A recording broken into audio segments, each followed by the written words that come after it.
Hello, I'm Sergeant Warren Mitchell, and welcome to Dallas PD Roundtable Talk. For the month of November, we have been talking with members of the department who have battled with prostate cancer. As many of you are aware, November is Prostate Cancer Awareness Month. And today we have with us Sergeant Gerry Westry of the Dallas Police Department's Traffic Unit. Sergeant Westry, welcome to Roundtable Talk. Thanks for having me. So we would like for you, if you don't mind, share what it was for you when you first diagnosed with prostate cancer. Let me go back for the history of prostate cancer in my family. My father died of prostate cancer at the age of 80. So once he passed away, I really didn't think about prostate cancer simply because he was an elderly man. Back in July of 2010, my twin brother was diagnosed with prostate cancer. So I flew to Virginia where my brother was and basically went through the battle with him when he went through surgery. So I talked to his doctors and basically was aware of all the symptoms that he had. So in the back of my mind, I was thinking, okay, if my twin brother has it, my dad died of it, I may have prostate cancer because a year earlier, my PSA levels was elevated, but my doctor told me that I was okay. So I never did anything about it, just thinking, okay, if the doctor said that my PSA level was okay, I didn't think anything about it. Okay. Until my brother was diagnosed. And so now you're starting to learn that it might be hereditary? Yes, according to my doctors, it probably was hereditary. Well, it is hereditary in my family. After my brother was diagnosed and he went through his surgery September of 2010, I was diagnosed with prostate cancer in October of 2010. So I had my surgery November of 2010. So because I knew my doctor told me I didn't need to see a urologist, I basically forced him to let me see a urologist, and I was then diagnosed and had a quick surgery. And had the surgery November, the Thursday before Thanksgiving, a week before Thanksgiving, and I was back at work a month later. You went to your physician, your doctor. Yes. And he told you everything looks fine. Yes. And because I think we often, we go in for our yearly physical and everything and get the thumbs up, or they might recognize something is elevated, but they don't seem to be concerned, and so thereby, we're not concerned. Yes. But yet you took it a step further because you knew there was a history in your family. Yes. So I guess, is there anything you should perhaps recommend to people? Well, I recommend when a doctor tells you you're okay and you don't feel right about it, either take the next step, go see another doctor, or just force the doctor's hand and say, no, doc, I want to see a specialist, instead of listening to the doctor saying, no, you're okay. Because that's actually what I did. So when did you notify the family? I'll never forget, it was on Halloween of 2010 when the doctor contacted me and told me that I was diagnosed with prostate cancer. Now, home is something we've always thought was a place of solace that we could, sit back and relax and get ready for the next shift. But now you're taking something home that's even a bigger struggle than what you face on the streets. How was home life for you? Home life was a little reckless for me, simply because in the back of my mind, I always thought, I have cancer, who's going to take care of my twin daughters? If it's bad, if it was stage 4 or stage 3, which it was stage 1, I called it early, but it's just in the back of my mind, who was going to take care of my daughters? And that was the only stressful part. So, I'm sure they often see Dad as the, big police officer and was there to serve and protect, and now you're struggling and dealing with this disease that can take you out. Yes. So did you have to put on a facade for yourself? I put on a facade. They really didn't know I was sick. Mm-hmm. They just knew Daddy had to go to the doctor. And the good thing about prostate cancer, it was only a day surgery.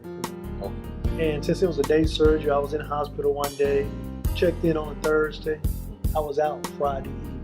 So the only effects they seen, that I wore a catheter, but they didn't even see the catheter because you can actually wear the catheter on your leg and have long pants on. So they didn't even see that part of it. Right. They just knew Daddy had surgery.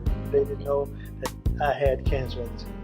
Well, I tell you, how important was it to catch it when you caught it? I I caught it be pretty. diagnosed? I caught it pretty early. I'm blessed, and luckily, once I was diagnosed with cancer, I basically spread the word to my friends and my State Farm agent. I contacted him, and he's a friend of mine, to let him know I had cancer, and that actually scared him enough to go to the doctor. He hadn't been to the doctor in like 15 years. Is that right? And he was diagnosed stage 3 colon cancer just because I basically told him about my cancer.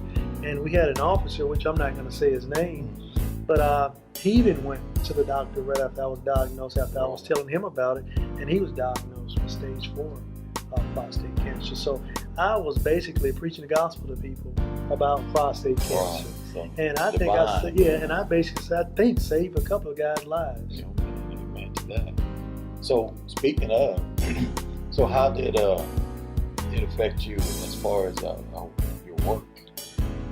As far as work, I was at home for about a month, and I was basically, a little stressed out at home, depressed being at home. So I had to get back to work to make my mood just a little better, because while sitting at home recovering, you only think about cancer. So I wanted to go back home because, my wife at the time was just nervous. She always wanted to talk about cancer. How you doing? And I didn't want to talk about that. I just needed to get back to work, get around my co-workers, and get back to doing something instead of being at home watching television all day. I hear you. Did you feel the support from your DPD family? Man, it was great support from my deputy chief at the time. I think it was Andy Acor, from my lieutenant at the time, and my host of friends, Chief Shed, Chief Aziz, Chief Hale.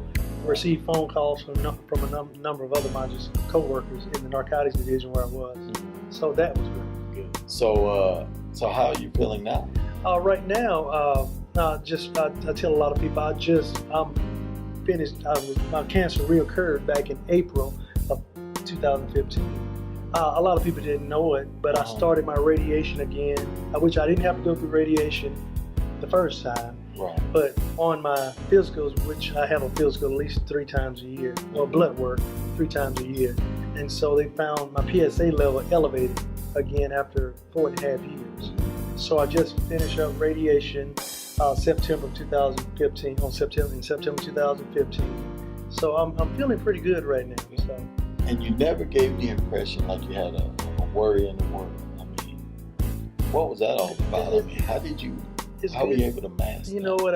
My belief in God, and also it's funny you say that. Another sergeant who works at Central came up to me just last week and said, "Westry, I didn't know you had cancer, man, because you walk around with a smile on your face all the time, in which you can't let cancer beat you." Amen to that. So, and with my belief in God, I'm not going to let it beat me. I'm going to beat cancer. So.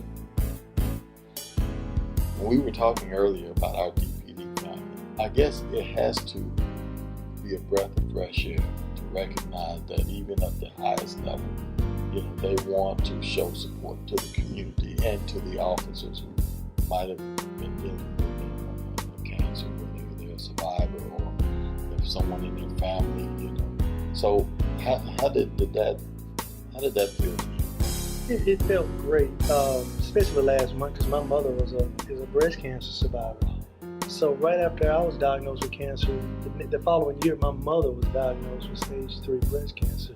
So I went home to be with her. So as far as cancer, I support anybody that has cancer or any form of disease or illness, because I know what I went through, and I know I can give back to the community. Just last year, I spoke at my fraternity, Kappa Alpha Psi and AKAs have a Fight the Cure. Wow. And I spoke and gave my testimony about what I went through when it came down to cancer.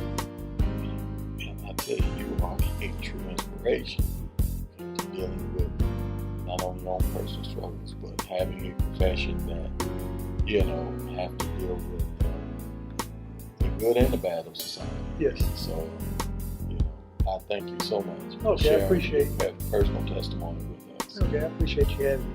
All right. Well, there you have it. This is Sergeant Warren Mitchell. And again, this is DPD Roundtable Talk. Until next time, take care.